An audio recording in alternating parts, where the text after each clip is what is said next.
Hello friends, आपका स्वागत है आपके अपने YouTube channel A to Z NCERT facts में। तो आज विश्व भूगोल का railway previous year question GK series का आज हमारा दूसरा टॉपिक है और वो है दूसरा टॉपिक हमारा सौरमंडल। तो सौरमंडल से आज हम लोग कुल 85 प्लस क्वेश्चन हम लोग करने वाले हैं जो आपके एग्जाम में आए हुए प्रश्न हैं। ये 2014-16 से लेके 2023-24 तक के आए हुए प्रश्न आपको मिलेंगे। 2022 अंतिम तक 2022 में रेलवे का आखिरी एग्जाम हुआ है और उसके बाद तो वैसा कोई परीक्षा नहीं हुआ है। तो चलिए शुरू करते हैं सौरमंडल से जुड़े हुए प्रश्न। और पिछले वीडियो ब्रह्मांड से बना हुआ था, अगर वो वीडियो आपने नहीं देखा है तो उसे जाकर जरूर चेक कर ले। होने से आपका कनेक्टिंग होगा और टॉपिक आपका जुड़ा हुआ होगा और ये सीरीज आप कंप्लीट कर पाएंगे जो एग्जाम के लिए आपके लिए बेनिफिशियल होगा।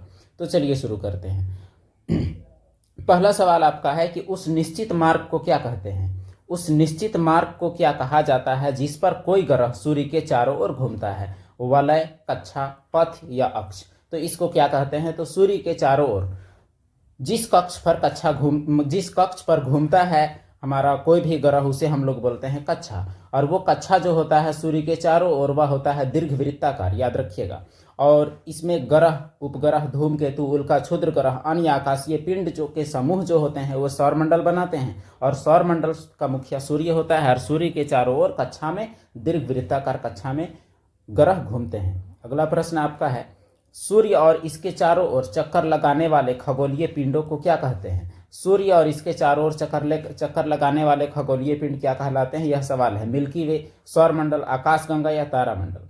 तो सूर्य और इसके चारों ओर चक्कर लगाने वाले खगोल ये पिंडों को कुल मिलाकर कहा जाता है क्या, तो वो जवाब है आपका सौरमंडल। तो सौरमंडल में क्या क्या आता है, सौरमंडल में सूर्य के चारों ओर घूमने वाले ग्रह आते हैं, उपग्रह आते हैं, उल्का, क्षुद्र ग्रह, पुच्छल तारे, ये सभी आते हैं।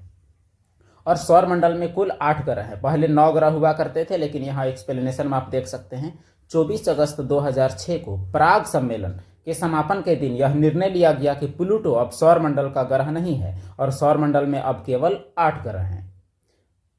अगला प्रश्न है क्वेश्चन नंबर 3, निम्नलिखित में से कौन सी वस्तु सूर्य के चारों ओर परिक्रमा करती है। ग्रह, सैटेलाइट, तारा, आकाशगंगा या गैलेक्सी। तो इसका सही जवाब क्या है, तो सूर्य के चारों ओर जो भी घूमने वाले पिंड हैं उन्हें हम लोग ग्रह की संज्ञा देते हैं, तो वो होगा आपका ग्रह। तो तीसरा का सही जवाब है ग्रह। ग्रह सूर्य के चारों ओर परिक्रमा करते हैं। और अंतरराष्ट्रीय खगोल शास्त्री संघ के अनुसार हमारे सौरमंडल में 8 ग्रह हैं। वे 8 ग्रह में सूर्य से दूरी के अनुसार पहला है बुध, फिर है शुक्र, फिर है पृथ्वी, फिर मंगल, फिर बृहस्पति, शनि, अरुण और वरुण। और इसके अतिरिक्त 3 बौने ग्रह हैं, एक सेरेस, एक प्लूटो और एक एरिस। सौरमंडल में जो पहले के 4 ग्रह हैं बुध, शुक्र, पृथ्वी, मंगल, इन्हें आंतरिक ग्रह कहते हैं। ये स्थलीय ग्रह हैं, ये चट्टानी ग्रह हैं। और जो 4 बाह्य ग्रह जो बचते हैं वो बड़े ग्रह हैं जिसे दानव जोवियन ग्रह भी कहा जाता है। ये है बृहस्पति, शनि, अरुण और वरुण। निकोलस कोपरनिकस पहली बार 1530 में यह बात बताया कि सूर्य ब्रह्मांड के केंद्र में है। इस बात का हम लोग एक्सप्लेनेशन जानते हैं। पहले यह प्रचलन में था कि जो अर्थ है हमारा, अर्थ ब्रह्मांड के केंद्र में है। और यह सिद्धांत दिया गया था टॉलेमी के द्वारा और यह सिद्धांत को बोलते हैं जियोसेंट्रिक थ्योरी।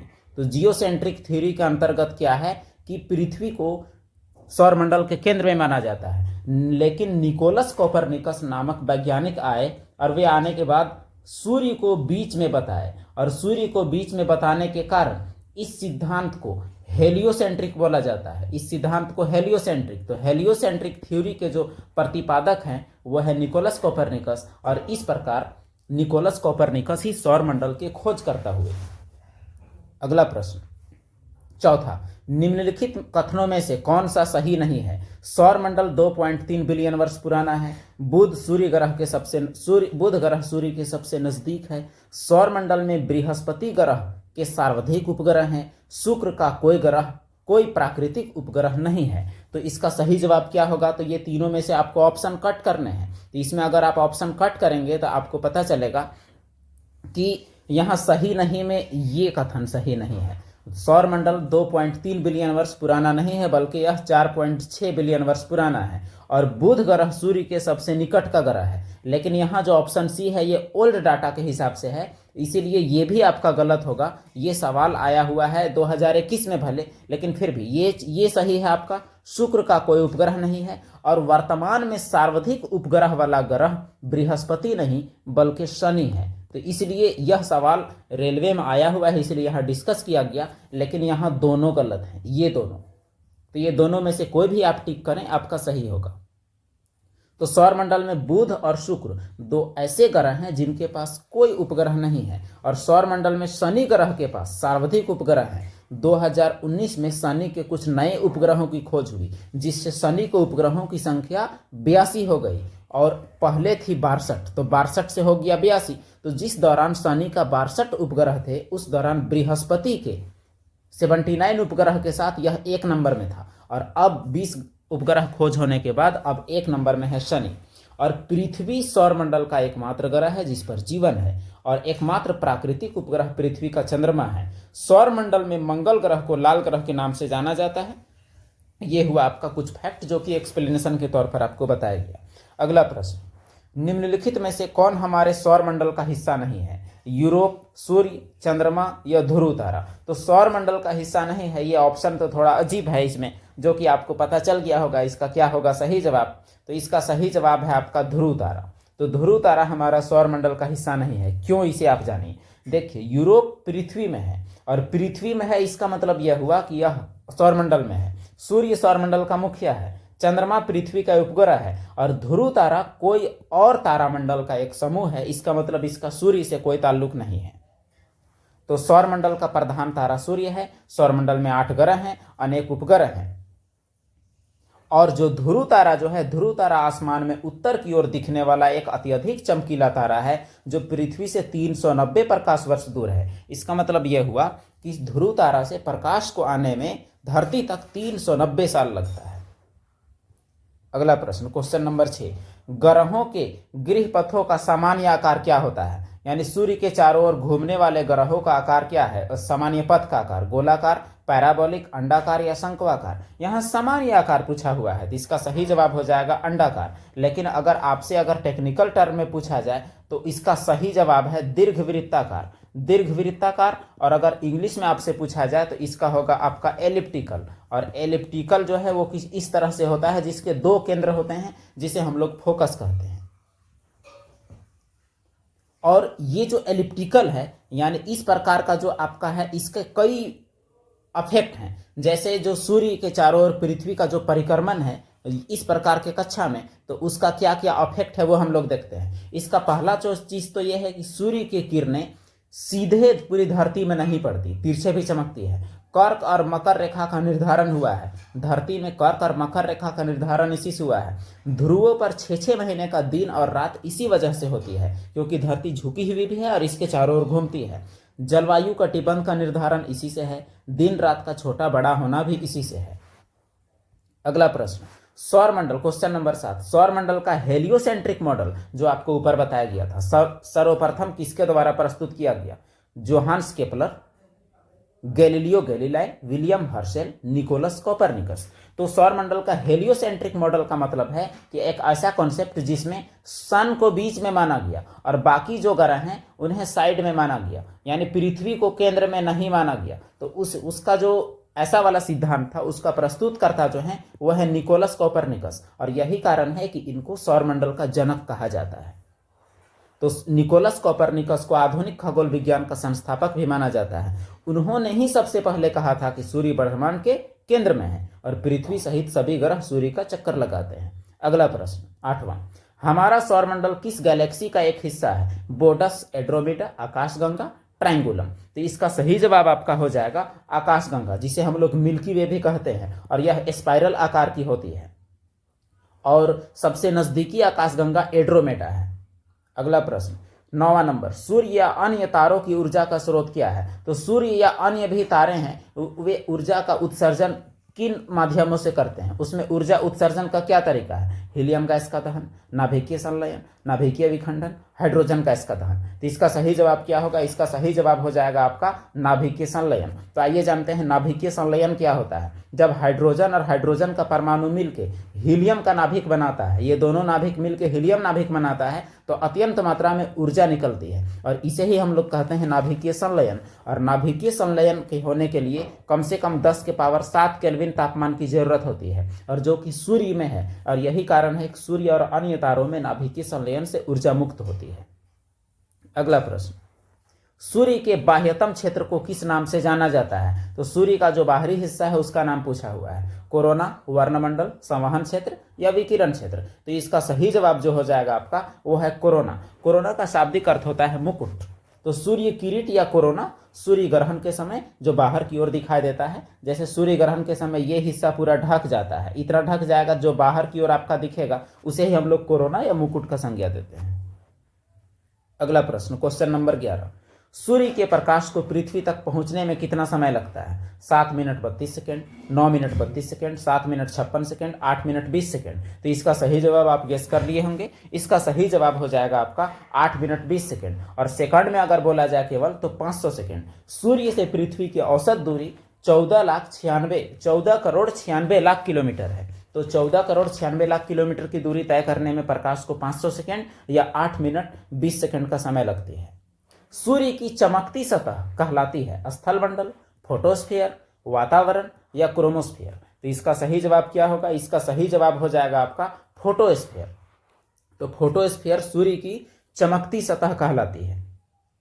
और सूर्य की चमकती सतह जो बाहरी आवरण होती है, इसका तापमान 5500 डिग्री से 6000 डिग्री सेल्सियस तक होता है। 5500 डिग्री सेल्सियस से 6000 डिग्री सेल्सियस।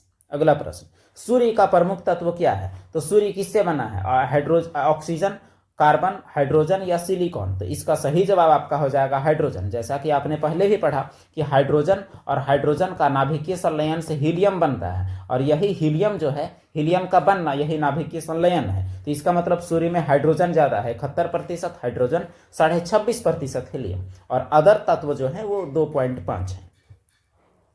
सूर्य का बाहरी सतह का तापमान 6000 डिग्री सेल्सियस और सूर्य का जो क्रोड है उसका तापमान 1.5 गुनी 10⁻7 डिग्री सेल्सियस, जो कि अल्ट्रा हाई है। अगला प्रश्न, सूर्य के वायुमंडल में सबसे प्रचुर मात्रा में पाया जाने वाला तत्व है? सूर्य के वायुमंडल में सबसे ज्यादा पाया जाने वाला तत्व ऑक्सीजन, नियोन, हाइड्रोजन या हीलियम। तो इसका सही जवाब आपका हो जाएगा वह है हाइड्रोजन। तो हाइड्रोजन सबसे ज्यादा पाया जाता है सूर्य में। सूर्य पृथ्वी की सतह पर कितने मिनट की कोण पर सामने होता है? 22, 32, 42 या 52। तो इसका सही जवाब क्या होगा? इसका सही जवाब है 32। तो आइए इसे हम लोग समझते हैं। इसे आप ऐसे यूं समझ सकते हैं कि ये हुआ आपका सूर्य, और सूर्य के चारों ओर पृथ्वी घूमती है। तो पृथ्वी घूमती है तो इसके साथ एक ठोस कोण बनाती है। तो किस कोण पर ये सबसे नजदीक होती है, सबसे सामने होती है, वह सामने वाला चीज का आपसे पूछा गया है। तो वह है 32 मिनट के कोण पर। यह सॉलिड एंगल की बात की गई है।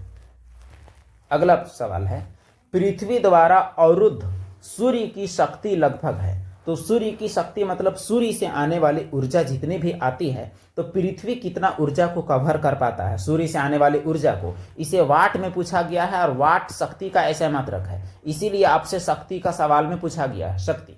तो इसका सही जवाब क्या होगा? इसका सही जवाब है 1.8 गुनी 10⁻11 मेगावाट। इसे हम लोग यूं समझ लें कि जैसे सूर्य से निकलने वाली बहुत सारे लाइट और बहुत सारी ऊर्जा है, और इसमें से आपका धरती इतना छोटा है, तो इस जगह में कितना ऊर्जा आ पा रहा है ये आपसे पूछा गया है। तो इतना पावर जो वाट जो है, ये सूर्य का ऊर्जा पृथ्वी के द्वारा अवरुद्ध मतलब छेका गया है।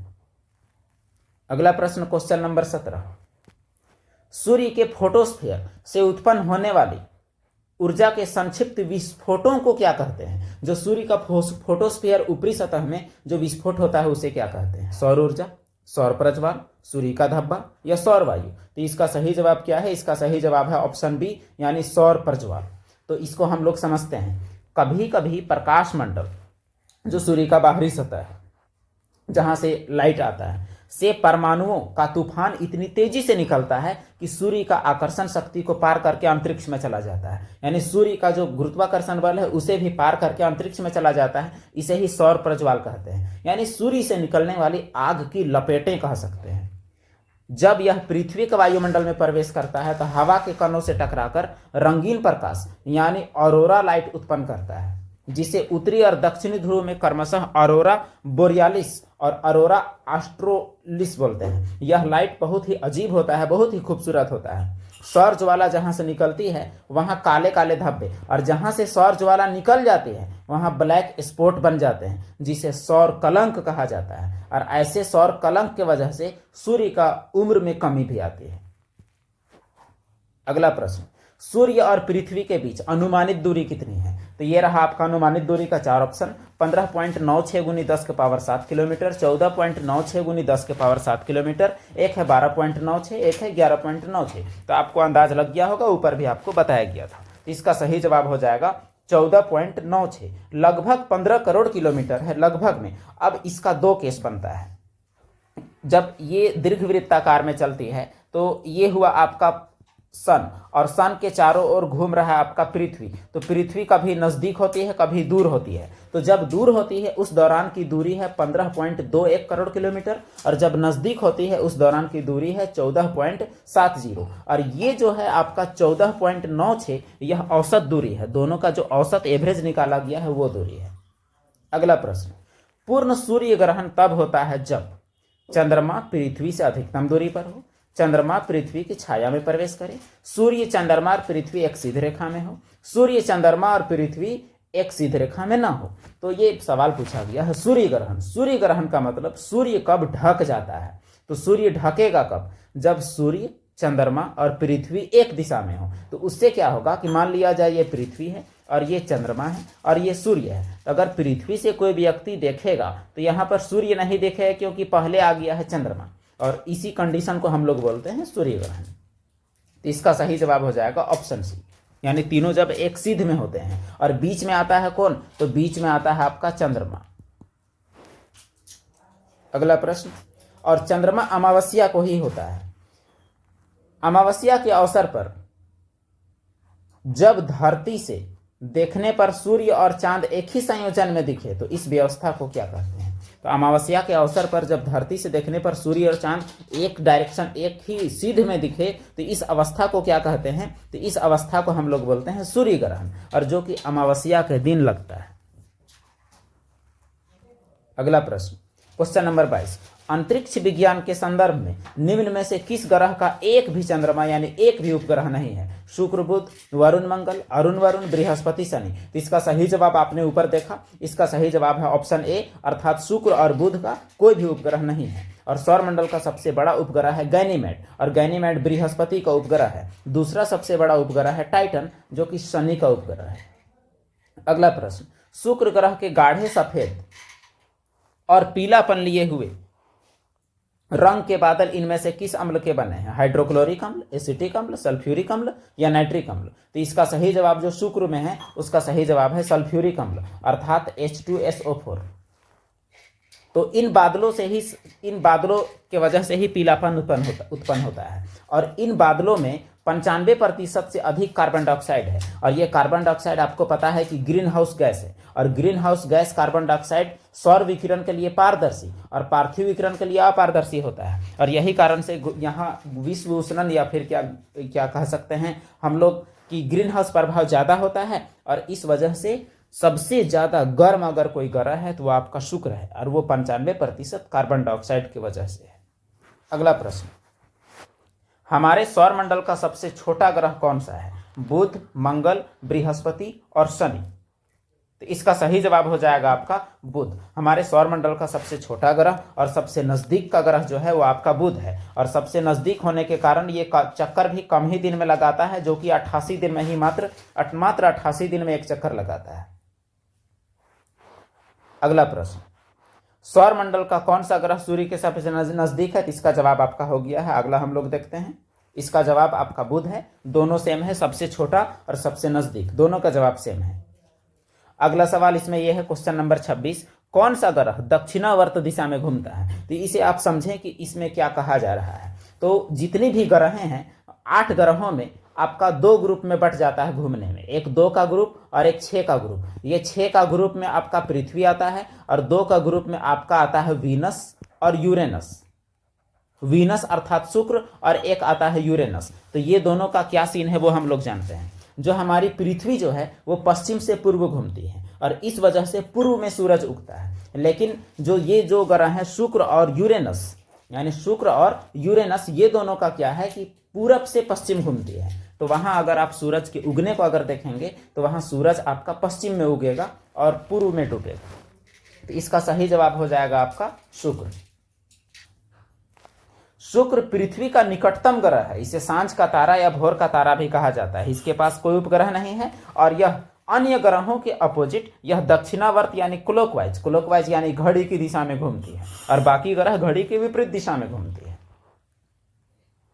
अगला प्रश्न, किस ग्रह को पृथ्वी का जुड़वा बहन कहा जाता है? कार्ला, मंगल, चंद्रमा या शुक्र? तो इसका सही जवाब आपका हो जाएगा शुक्र। तो शुक्र को पृथ्वी का जुड़वा बहन कहा जाता है क्योंकि आकार, घनत्व और व्यास में लगभग पृथ्वी के समान है। और बुध, शुक्र, पृथ्वी और मंगल पार्थिव ग्रह हैं यानी पृथ्वी जैसे, और बृहस्पति, शनि, अरुण और वरुण जोवियन ग्रह हैं यानी ये गैसीय दानव हैं। अगला प्रश्न, रात्रि के समय आकाश में मौजूद सबसे चमकीला ग्रह कौन सा है? यहाँ आपसे ग्रह पूछा गया है, सबसे चमकीला ग्रह रात्रि के आकाश में। इसका सही जवाब आपका हो जाएगा वह है आपका शुक्र, और इसीलिए शुक्र को पृथ्वी का बहन, सांझ का तारा, भोर का तारा ये सभी कहा जाता है। सूर्य से नजदीकी में यह दूसरा ग्रह है। अगला प्रश्न, सभी ग्रह वामावर्त परिक्रमा करते हैं यानी सभी जो है वो एक दिशा में घूमते हैं सिवाय, यानी कौन इनमें से अलग है घूमने में? तो इसमें ऊपर आप सही जवाब आप देख चुके हैं, इसका सही जवाब आपका हो जाएगा वह है आपका शुक्र। तो शुक्र उल्टा घूमता है, 6 ग्रह वामावर्त घूमते हैं और दक्षिणावर्त घूमता है कौन? तो वीनस और यूरेनस यानी शुक्र और यूरेनस। अगला प्रश्न, निम्नलिखित में से किस ग्रह का आकार पृथ्वी के आकार के निकट यानी समान है? मरकरी, बुध, मार्स, मंगल, वीनस, शुक्र, सैटर्न, शनि? तो इसका सही जवाब आपका हो जाएगा वीनस अर्थात शुक्र, और यही कारण है कि इसे पृथ्वी का जुड़वा बहन भी कहा जाता है। किस ग्रह को प्रातः का तारा या संध्या का तारा कहा जाता है? तो यह भी आप पढ़ चुके हैं, इसका सही जवाब आपका हो जाएगा शुक्र।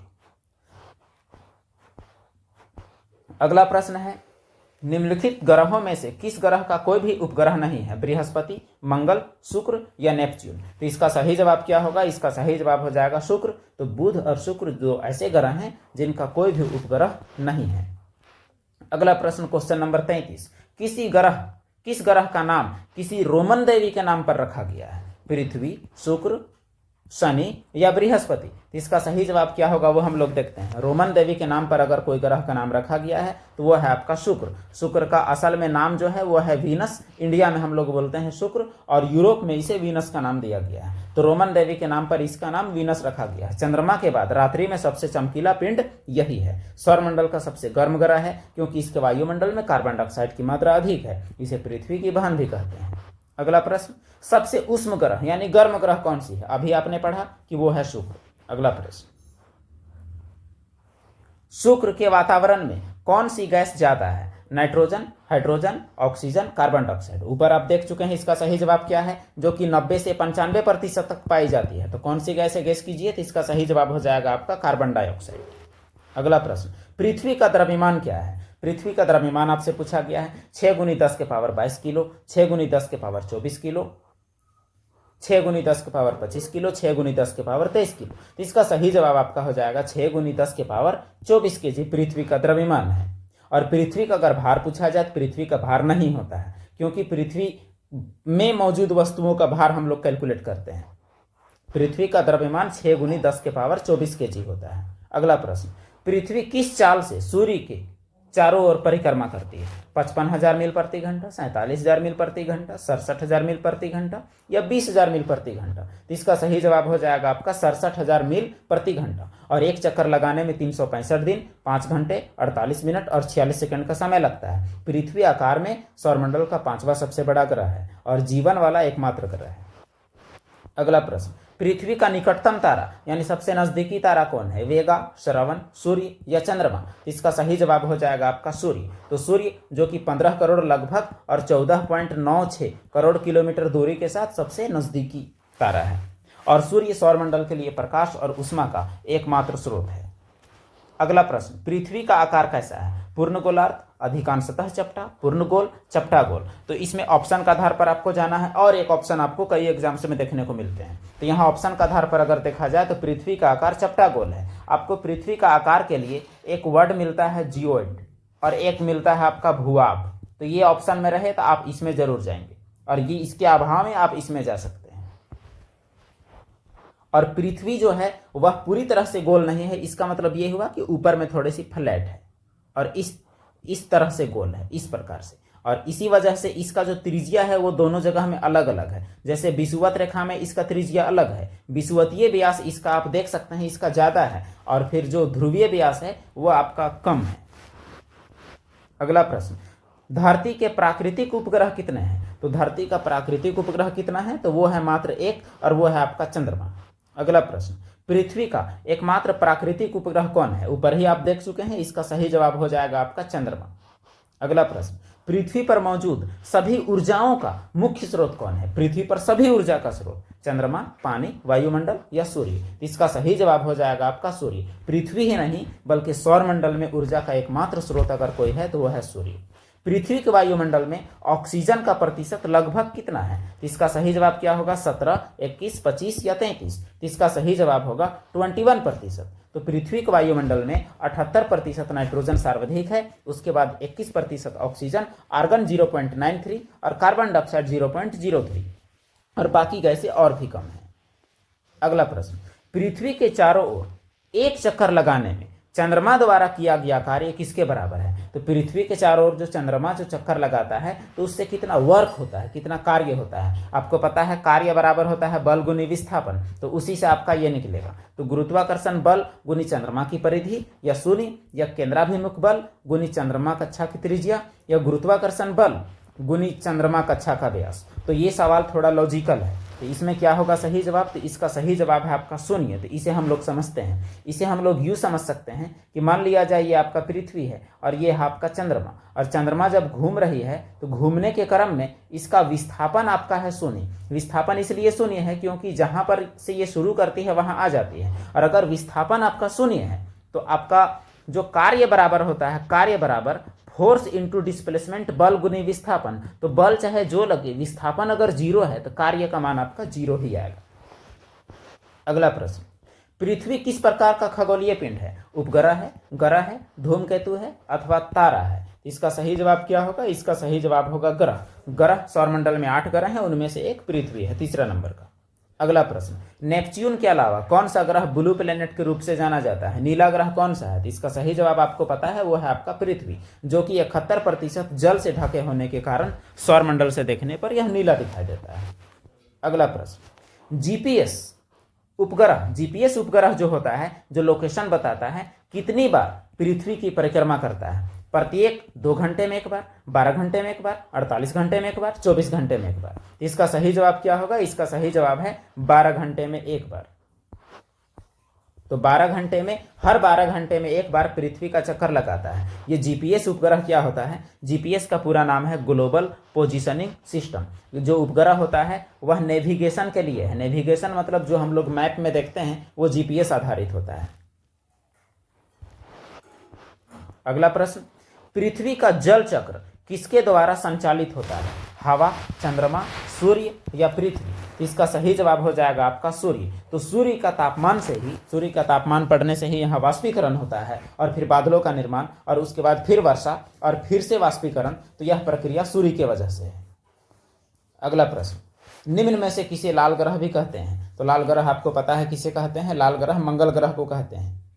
मंगल ग्रह सूर्य से दूरी के क्रम में पृथ्वी के बाद चौथा ग्रह है। सूर्य की परिक्रमा यह 687 दिन में करता है और धरती 365 दिन में करती है। तुलना के लिए आप जान सकते हैं, आयरन ऑक्साइड के कारण यह लाल दिखाई देता है, इसीलिए इसे लाल ग्रह कहते हैं। इसका वायुमंडल अत्यंत विरल अर्थात फीका है, और इसकी घूर्णन गति लगभग पृथ्वी के समान है। फोबोस और डिबोस इसके 2 उपग्रह हैं। डिबोस सौरमंडल का सबसे छोटा उपग्रह है, और मंगल ग्रह का सबसे ऊंचा पर्वत निक्स ओलंपिया है, जो माउंट एवरेस्ट से भी 3 गुना ज्यादा ऊंचा है, जो कि सौरमंडल का सबसे ऊंचा है। अब सवाल है कि मंगल ग्रह के कितने चंद्रमा है? तो ऊपर ही आप पढ़ लिए, इसके 2 चंद्रमा है, एक फोबोस और एक डिबोस। फोबोस और डिबोस। अगला प्रश्न, मंगल ग्रह को किस रूप में जाना जाता है? सुबह का तारा, शाम का तारा, लाल ग्रह, नीला ग्रह? तो इसका सही जवाब हो जाएगा लाल ग्रह। तो मंगल ग्रह को लाल ग्रह के रूप में जाना जाता है क्योंकि इसमें आयरन ऑक्साइड की मात्रा ज्यादा होती है। सौरमंडल की सबसे ऊंची ज्वालामुखी ओलंपस मोन्स ये मंगल ग्रह में ही है। अगला प्रश्न, कुछ ग्रहों के उपनाम हैं, उनमें से लाल ग्रह कौन है? तो अभी आप पढ़े लाल ग्रह मंगल ग्रह है। कारण भी आपको पता है, लाल ग्रह मंगल ग्रह आयरन ऑक्साइड की अधिकता के कारण है। किस ग्रह के एक चंद्रमा का नाम गैनीमेड है, जो कि सौरमंडल का सबसे बड़ा उपग्रह है? बृहस्पति, शुक्र, बुध या शनि? तो इसका सही जवाब आपका हो जाएगा बृहस्पति। तो बृहस्पति सौरमंडल का सबसे बड़ा ग्रह है और सबसे बड़ा ग्रह का जो उपग्रह है गैनीमेड, वो सबसे बड़ा उपग्रह भी है। अगला प्रश्न, बृहस्पति का चंद्रमा कौन सा नहीं है, यानी बृहस्पति का उपग्रह कौन सा नहीं है? आयो, टाइटन, यूरोपा, गैनीमेड? तो इसका सही जवाब हो जाएगा टाइटन, क्योंकि टाइटन जो है वो शनि का उपग्रह है, न कि बृहस्पति का। अगला प्रश्न, पृथ्वी के आकार की तुलना में निम्नलिखित में से कौन सा बड़ा ग्रह, कौन सबसे बड़ा ग्रह है? मंगल ग्रह, बृहस्पति, अरुण या शनि? यहाँ पृथ्वी के आकार की तुलना में सबसे बड़ा ग्रह कौन सा है? तो इसका सही जवाब आपका हो जाएगा बृहस्पति। बृहस्पति सबसे बड़ा ग्रह है सौरमंडल का। अगला प्रश्न, विशाल ग्रेट रेड स्पॉट के रूप में जाने जाने वाला जो तूफान किस ग्रह से संबंधित है? मंगल, वीनस, प्लूटो या बृहस्पति? तो ये इसका सही जवाब हो जाएगा आपका बृहस्पति। तो बृहस्पति में बड़े बड़े तूफान आते हैं। बृहस्पति सबसे तेज घूमने वाला ग्रह भी है, जो अपना खुद का जो घूर्णन गति है वो मात्र 10 घंटे में पूरा करती है। अगला प्रश्न, निम्नलिखित में से कौन से ग्रह का रंग नारंगी है और उस पर सफेद धारियां अर्थात बैंड हैं? मंगल, शनि, बृहस्पति या शुक्र? तो इसका सही जवाब हो जाएगा आपका बृहस्पति। अगला प्रश्न, क्वेश्चन नंबर 58, प्लूटो ग्रह की खोज किसने की? जॉन एडम, जोहान गाले, विलियम हर्शेल, क्लाइड टॉमबर्ग? तो इसका सही जवाब आपका हो जाएगा वह है आपका क्लाइड टॉमबर्ग। तो प्लूटो ग्रह की खोज, जो कि प्लूटो अभी ग्रह नहीं है लेकिन जब ग्रह थी इसका खोज किया गया है 1930 में। 24 अगस्त 2006 को इसे ग्रहों की श्रेणी से बाहर कर दिया गया। अब सवाल ये उठता है कि इसे ग्रहों की श्रेणी से बाहर क्यों किया गया? तो आपको पता है कि सूर्य के चारों ओर जितने भी ग्रह घूमते हैं उनकी एक कक्षा होती है और कोई भी एक दूसरे का कक्षा को नहीं काटती, लेकिन प्लूटो कक्षा के काटने के कारण, प्लूटो दूसरे ग्रह की कक्षा के काटने के कारण इसे अब ग्रह नहीं माना जाता, बल्कि इसे बौना ग्रह कहा जाता है। निम्नलिखित में से किस ग्रह को अब ग्रह नहीं कहा जाता? तो सही जवाब क्या होगा इसका? इसका यम होगा। यम प्लूटो को बोला जाता है। अगला प्रश्न, किस खगोल शास्त्री ने प्लूटो ग्रह का पता लगाया? तो प्लूटो ग्रह का पता लगाने वाले व्यक्ति जो हैं वो है ऑप्शन डी अर्थात क्लाइड टॉमबर्ग। प्लूटो ग्रह की खोज किस वर्ष की गई? तो यह भी आप ऊपर पढ़ चुके। इसका सही जवाब हो जाएगा 1930। 1930 में प्लूटो ग्रह की खोज की गई। प्लूटो के चांद का नाम यानी उपग्रह का नाम क्या है? चेरॉन, गैनीमेड, लूना या ट्राइटन? तो इसका सही जवाब हो जाएगा ऑप्शन ए चेरॉन।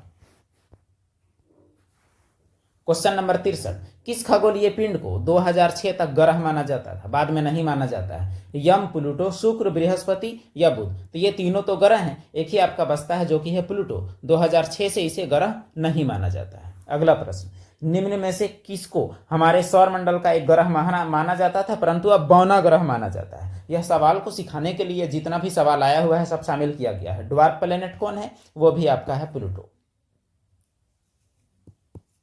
अगला प्रश्न है, किसे एक बौना ग्रह कहा जाता है? तो उसका सही जवाब क्या हो जाएगा? आप गेस कर लिए होंगे। इसका सही जवाब होगा आपका प्लूटो। क्वेश्चन नंबर 67, यूरेनस ग्रह की खोज किसने की थी? गैलीलियो गैलीलाई, क्रिस्टियन ह्यूगेन, sir William Herschel, Nicolaus Copernicus? इसका सही जवाब हो जाएगा सर विलियम हर्शेल। अगला प्रश्न, कौन सा ग्रह मानव द्वारा खोजा गया प्रथम ग्रह है? तो इसका सही जवाब क्या होगा? इसका सही जवाब यहाँ के हिसाब से विलियम हर्शेल है। रेलवे के हिसाब से विलियम हर्शेल माना गया है। और जो आपका ये ग्रह जो है आपका कौन सा? तो ये ग्रह यूरेनस जो है इसके 27 उपग्रह है। इसे लेटा हुआ ग्रह भी कहा जाता है। और इस ग्रह में 5 धुंधले छल्ले पाए जाते हैं, यानी इसके रिंग 5 हैं जिनका नाम अल्फा, बीटा, गामा, डेल्टा और एप्सिलॉन, ये सब नाम माना गया है। और ये alpha, beta, gamma, delta, epsilon ये लैटिन भाषा के अक्षर हैं। इनमें से किस अवसर पर चंद्र ग्रहण लगता है? तो चंद्र ग्रहण ऑप्शन ए पूर्णिमा, ऑप्शन बी प्रथम क्वाड्रेचर, ऑप्शन सी तृतीय क्वाड्रेचर या अमावस्या? तो इसका सही जवाब क्या है? इसका सही जवाब है पूर्णिमा। इसे आप याद रखेंगे, थोड़ा इसकी याद रखना जरूरी है। सूर्य ग्रहण और चंद्र ग्रहण तो देखिए चांद को ढकना, चांद ढका हुआ तभी आदमी सोचता है जब ये पूरा था, और पूरा था और ढक गया, इसका मतलब उसमें ग्रहण लग गया। तो चांद पूरा कब होता है? पूर्णिमा में, यानी चंद्र ग्रहण का बात आएगा तो पूर्णिमा, और पूर्णिमा का अपोजिट होता है अमावस्या। तो अमावस्या में सूर्य ग्रहण, अमावस्या में सूर्य ग्रहण, और चंद्र ग्रहण आपका पूर्णिमा में लगेगा, जिसे हम लोग लूनार एक्लिप्स भी कहते हैं। तो जब सूर्य और चंद्रमा के बीच पृथ्वी आ जाती है तब सूर्य का प्रकाश चांद तक नहीं पहुंच पाता। इसका मतलब ये हुआ कि ये हुआ आपका सन, ये हुआ आपका अर्थ, और ये हुआ आपका मून। तो इसका छाया यहां आपका पड़ेगा तो ये अंधेरा में आ जाएगा, मून अंधेरा में आ जाएगा। इसका मतलब यह हुआ कि चंद्र ग्रहण इसे बोलेंगे। और अगर मून बीच में आ जाएगा, जैसे यहाँ पहले एस यानी सन, और उसके बाद आ जाएगा मून, और उसके बाद आ जाएगा आपका अर्थ, तो अर्थ से देखने वालों के लिए सन ढक जाएगा। इसका मतलब ये हुआ कि वो हुआ आपका सूर्य ग्रहण। तो इसे आप याद रख सकते हैं। SEM अगर आपका होगा तो SEM में आपका जो लास्ट में आया M यानी मून लूनर एक्लिप्स, यानी ये चंद्र ग्रहण की बात है। तो चंद्र ग्रहण केवल होता है प्रथम तिमाही, अमावस, पूर्णिमा या अंतिम तिमाही। तो इसका सही जवाब आप देख लिए, पूर्णिमा में होता है। अगला प्रश्न, चंद्रमा को अपनी धुरी पर एक चक्कर लगाने में कितना समय लगता है? तो खुद में घूमने पर कितना टाइम लगता है? 25.6 दिन, 20 दिन, 27.3 दिन, 29.8 दिन। तो इसका सही जवाब आपका हो जाएगा ऑप्शन सी। ऑप्शन सी अर्थात 27.3 दिन लगता है। तो ये चारों ओर घूमने में भी और खुद में भी घूमने में भी, दोनों में सेम समय लगता है। और चंद्रमा का गुरुत्वाकर्षण बल पृथ्वी का 1/6 है, और पृथ्वी और चंद्रमा की दूरी 3,84,000 लगभग 400 किलोमीटर, जो कि एग्जैक्ट 365 है। एक पूर्णिमा से दूसरी पूर्णिमा तक की अवधि कितनी होती है? 29 दिन। 29 दिन से थोड़ी अधिक, 30 दिन या 28 दिन। तो इसका सही जवाब हो जाएगा 29 दिन से थोड़ी अधिक। और यही कारण है कि जो चंद्र पंचांग के अनुसार या तो 29 दिन या तो 30 दिन का माह बहुत सारे कैलेंडरों में देखने को मिलता है। अगला प्रश्न, जब 3/4 चांद दिखने लगता है तो उसे क्या कहते हैं? आधा चांद, उन्नतोदर चांद, अर्ध चांद या पूर्ण चांद? तो इसका सही जवाब आपका हो जाएगा उन्नतोदर चांद। जब 3/4 चांद दिखने लगता है तो उसे हम लोग उन्नतोदर चांद कहते हैं।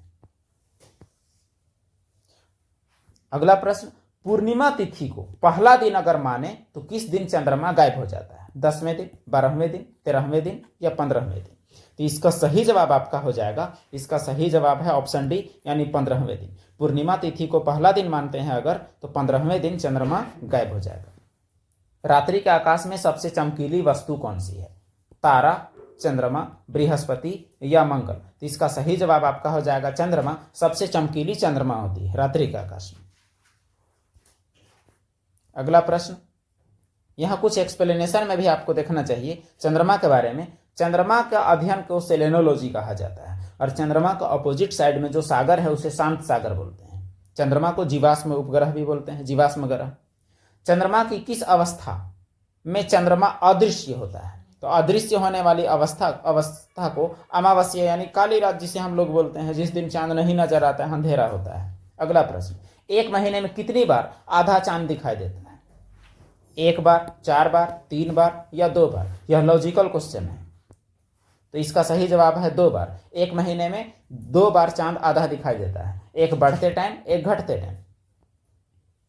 चंद्रमा पर मौजूद वह प्रकाश क्या है जिसकी वजह से यह हमें पृथ्वी से दिखाई देती है?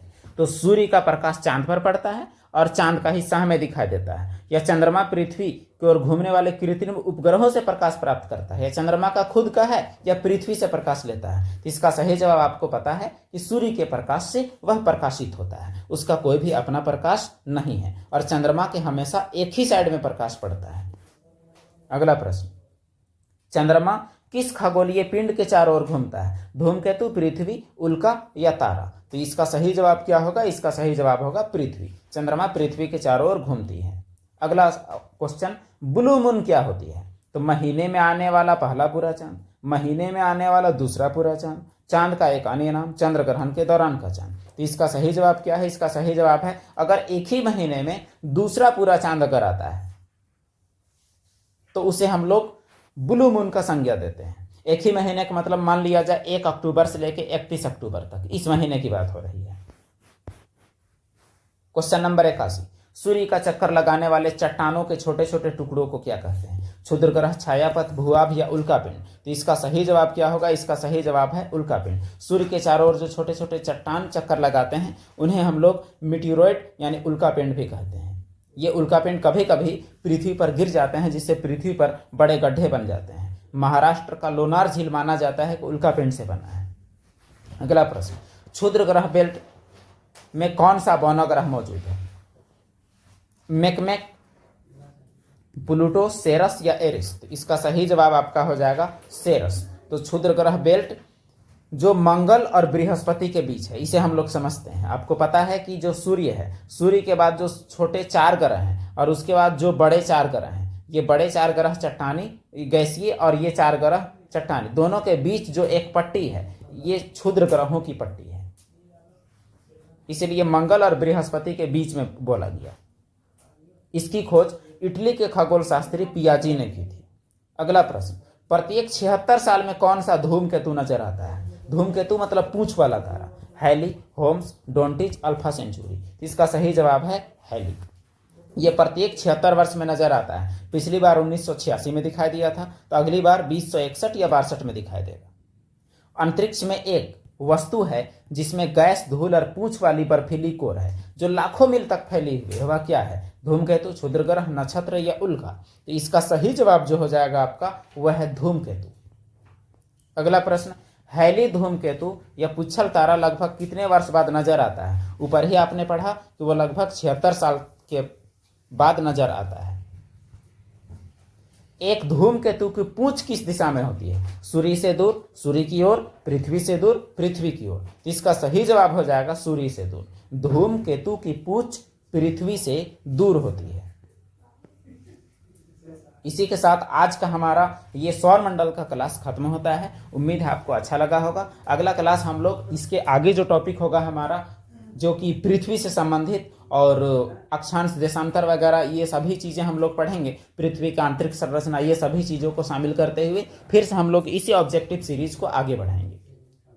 तो अगर आपको वीडियो अच्छा लगा हो तो बाकी ज़रूरतमंद तक पहुँचाएँ और खुद भी लाभान्वित हो और बाकी लोगों को भी लाभान्वित करें। धन्यवाद।